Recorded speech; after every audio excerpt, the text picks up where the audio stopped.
Aroldis Chapman is a loser. That's right, the once highly touted Cuban Missile is officially an MLB loser. Now you might be asking, what does it take to be a loser in the MLB? Is it being bad? Is it not having success?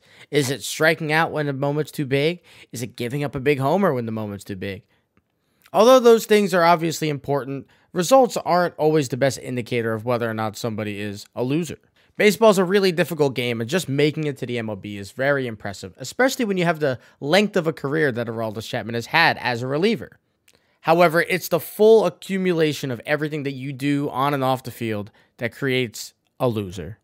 And so over the next couple of minutes, after the news of Aroldis officially not making the New York Yankees 2022 playoff roster has just come out, I'm going to convince you why this story is not at all surprising. After defecting from Cuba, Aroldis Chapman eventually found his way onto the Cincinnati Reds. In 2010, he threw the official hardest thrown fastball in MLB history to All-Star Andrew McCutchen in a game, clocking it at 105.8 miles an hour. It was Chapman's electric fastball that really took the baseball world by storm, as we had just never seen somebody throw this hard so effortlessly.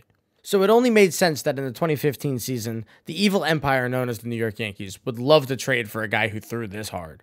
With the greatest closer of all time in Mariano Rivera's career now over, they were looking for an heir apparent to the all-time greatest closer.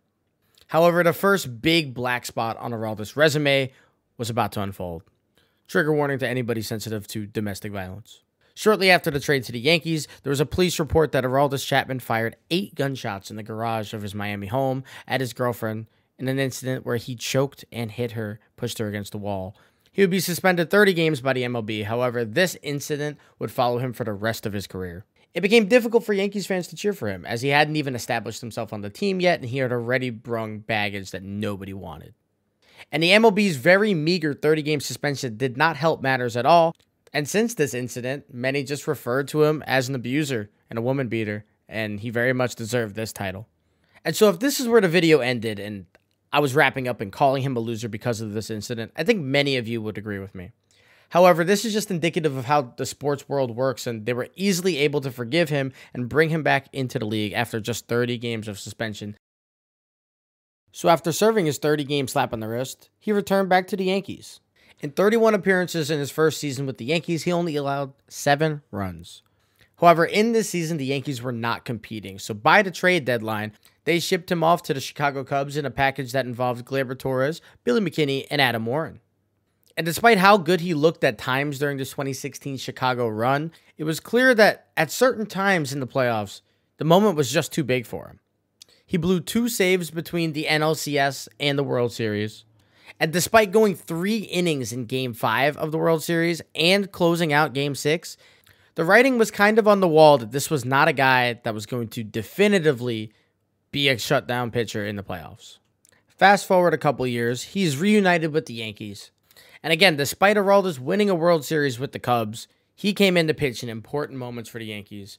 Against Jose Altuve in the ALCS of 2019, he gives up a 2-run home run that sends the Houston Astros to another World Series, defeating the Yankees again in a newly established rivalry. This home run was truly the first moment where Yankee fans decided maybe this guy is not the one we wanted.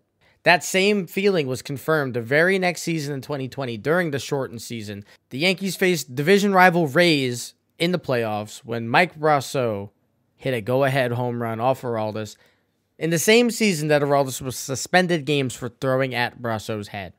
Between the 2021 and 2022 season, Aroldis Chapman struggled and eventually lost his closer role to Clay Holmes after a couple of IL stints, one including an infected tattoo that he got mid-season.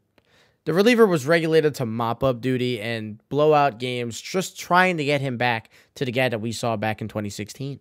Concerns of whether Chapman was actually wanting to win, wanting to play with this team started to arise, as mentioned by GM Brian Cashman just after he didn't make this playoff roster for 2022. And the numbers were down. I mean, the writing was on the wall. He had 66 walks and 13 home runs given up in 2021 and 2022. The Yankees won their division, however, and despite how iffy the relieving core was, especially with Aroldis not having that closer role locked down like the Yankees expected at the beginning of the season, Aroldis had an incredible career leading up to these last 2 seasons, and it was hard to believe that he wouldn't make the roster. However, the Friday before their ALDS series, he didn't show up to practice. He made the decision real easy. Aaron Boone addressed the media and said Aroldis did not show up and his excuse was not reasonable.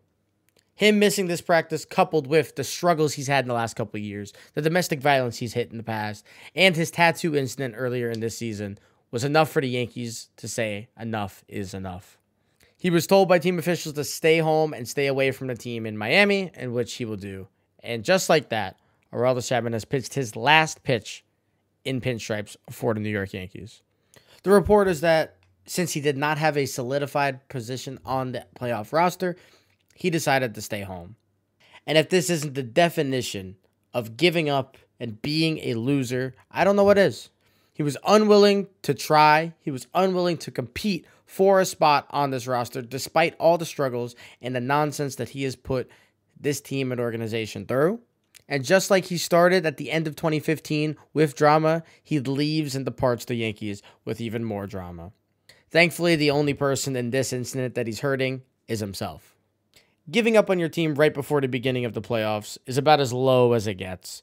And Aroldis Chapman, it's good to see that after all these years, even you can still stoop as low as you can possibly get. In a famous post he put a couple years ago, he says, "For all the people that criticize my bad moments, I will tell them that I do not know how my story ends, but it's in the pages that you will never read. I give up. So I will move on, and I still have many wars to win and many mouths to shut up." And this is how your story ends, Aroldis.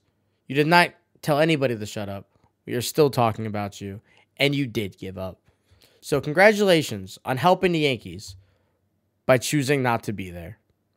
If you guys like this style of video, please leave a like and subscribe down below. It really means a lot, and I would love to know if you guys would be interested in more content like this. I hope you guys enjoy the rest of the MLB 2022 playoffs, and until next time, peace.